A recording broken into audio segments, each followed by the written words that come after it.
We met that dude, Duke the Jeweler, the night before. We was gambling. The next day, dude followed us to the concert. When we left out the concert, we under the garage. Dude went to his car by himself and walked down to the parking lot.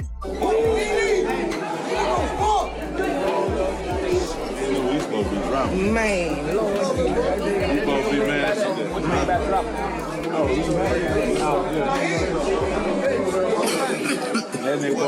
Only way they could get their money back was however their money back. He said, but Lil Cam Wolf and Big Caprice are the three. I'm up, I got the next, and they passed the dice to each other, but they loaded, but they shooting against them up in town. The whole drama around Duke the Jeweler's setup just flipped on its head. And now J. Prince Sr. is firing back loud and proud. For the longest time, folks were gunning for Boosie, saying he lined Duke up to get robbed and murked. They were dead sure Boosie had something to do with it. But now, Boosie's done staying quiet. He's naming names, throwing shots, and putting that Mob Ties crew right in the hot seat. The streets are shaking again, and even the feds are sliding in for a closer look. But here's the real question. Who was really behind the whole thing that night? Let's rewind it. November 2022. Duke the Jeweler, just 29, gets gunned down right after leaving Boosie's show in Houston. Cops tried to call it a robbery gone wrong. We met that dude, Duke the Jeweler, the night before. We was gambling. The next day, dude followed us to the concert. When we left out the concert, we under the garage. Dude went to his car by himself and walked down to the parking lot. But nobody was buying that story. Word hit the streets fast. Boosie either planned it or knew exactly who did. Folks were saying the two dudes who jumped Duke weren't just some random stick-up crew. They were tight with Boosie, like real close, possibly even fam. Once that rumor lit up online, it spread like wildfire. Boosie stayed low, but the internet, they were talking nonstop. For months, people had him painted as the one who set Duke up. But now the whole thing's doing a 180. The pressure's moving off Boosie and landing right on J. Prince Jr. Houston's so-called hip-hop royalty's son has been real quiet in the background this whole time. While Boosie took all the heat, the real puppet master, he was chilling out of sight, keeping his hands clean. But now that mask is slipping. The way Duke got set up was too smooth, too perfect. It's got folks thinking this was all planned from the start. And now, some people are starting to believe Boosie might have been used as the perfect scapegoat. Allegedly. So why'd everyone jump to blame Boosie? Easy, he was there. He performed that night, allegedly the one who invited Duke. Then the internet exploded with this crazy rumor that Duke's Louis Vuitton bag ended up inside Boosie's house. But that don't prove nothing, just that he was in the mix. And that's what made him the perfect fall guy in this twisted setup. See, the one who catches the blame is always the one already drowning in legal mess. And Boosie, man, he had a mountain of it. Gun charges, the Terry Boyd trial, and a whole bunch of old cases still haunting him. The public already had him labeled guilty. All they needed was a story to make it stick. But now, Boosie's done playing nice. He's speaking up, and he ain't biting his tongue. He's putting J. Prince Jr. on full blast, name and all. Said it loud. Y'all tried to line me up. Boosie claims he barely even knew Duke. They only crossed paths once at a dice game. Then the next day, Duke shows up solo at Boosie's concert. A few hours later, boom, he's shot dead in a parking lot robbery? Something's way off. Boosie's calling it for what it really is. A cold setup. And now the streets are perking up. See, Duke didn't get hit in Boosie's hometown Baton Rouge. He got taken out in Houston. And who runs Houston like a kingpin? Not Boosie, but J. Prince Jr. Now even folks from Houston are chiming in. One user said, if you from H-Town, you know what happened. Boosie had nothing to do with it.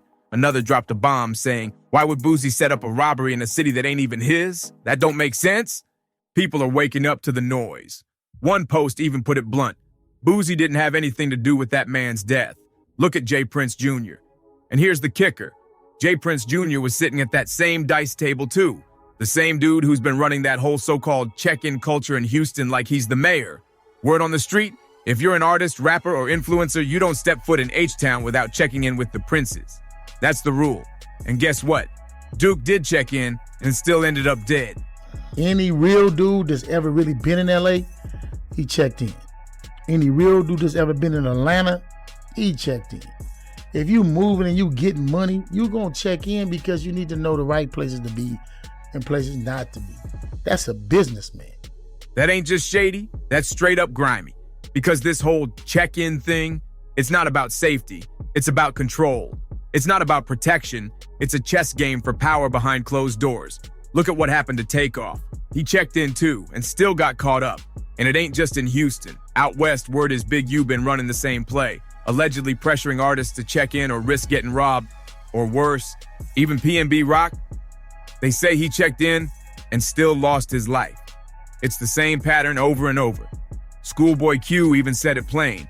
Rappers are getting robbed by the same people they check in with. This ain't safety. It's straight up extortion, just dressed up with a fake smile and a handshake. When Duke the Jeweler got taken out, the whole internet lit up. Folks weren't buying the robbery story. They saw it for what it was. That dice game, it wasn't just sketchy, it turned deadly. And Boosie, he wasn't calling no shots. He was just the bait in a much bigger play. Then it really popped off when Whack 100 jumped in, loud, unfiltered, and ready to stir the pot. No soft talk, just facts and fire. Whack called it a setup straight up, said Duke didn't get robbed, he got lined up. And the crew behind it? According to Whack, that was J. Prince Jr.'s people. Lil Cam and a tight squad allegedly ran that dice table like it was a fixed casino, where the house never loses, unless somebody steps out of line. And Duke? They say he stepped out. I mean, everybody be checking in. That's y'all favorite thing to do. Check in with somebody that's gonna rob your stupid ass. Wow.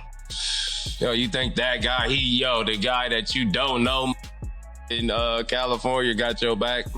And paid the price with his life. Whack didn't hold nothing back.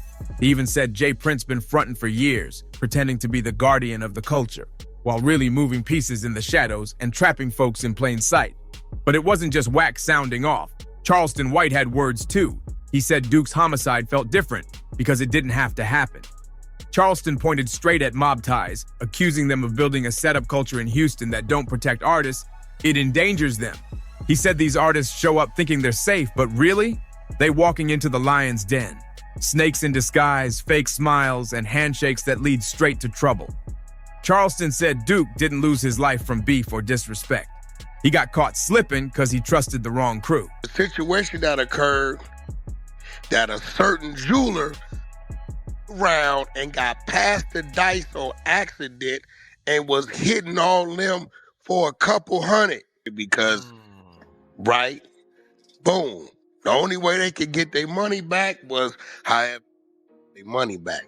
Lil Cam Wolf and Big Caprice are the three designated to say I'm up, I got the next, and they pass the dice to each other, but they loaded, but they shooting against them up whoever's in town. He got played, not out of ego, but out of pure trust. And Charleston wasn't done. He went full blast on the whole rap game. Said this ain't no protection ring. It's extortion dressed up in jewelry, loyalty chains, and silence. He ripped the lid off that code where speaking out can get you in danger. And when it came to Duke, Charleston said it wasn't random. He called it a ritual, a message disguised as a robbery. Then 50 Cent stepped into the mix. And even though he kept it low-key, what he did say had folks talking. J. Prince, over the years, the decades of doing whatever he's doing, he's been having a way of brainwashing people. Oh, yeah? To thinking he's doing one thing when he really up to a next. He started reposting cryptic clips and dropping sneaky captions. Not loud, not obvious, just slick enough to make people wonder, wait, is 50 siding with Boosie? That's when the internet really started watching close. But what sent the whole thing into overdrive? The Finesse 2x bombshell. Word on the street is J. Prince Jr. allegedly got Finesse's girl pregnant.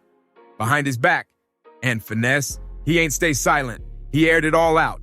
And guess who kept their lips sealed through all the chaos? J. Prince Jr.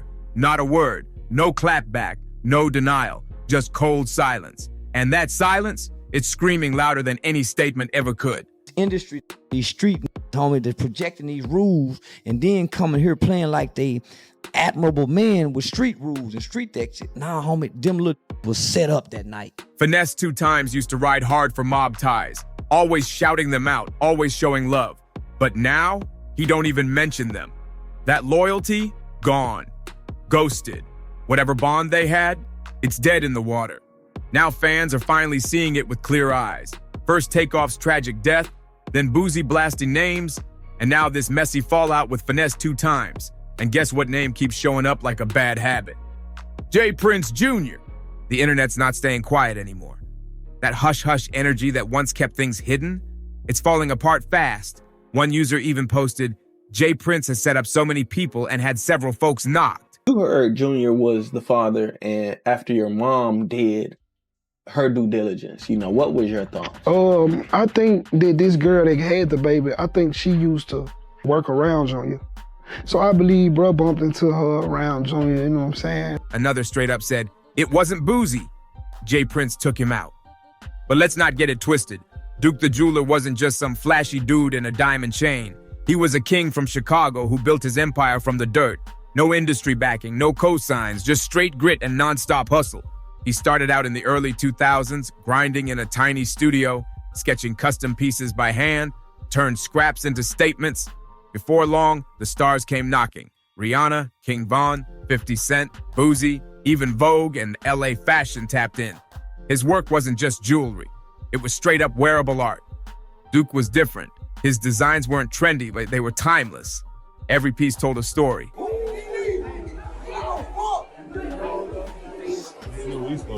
Man, Lord. You supposed to be mad.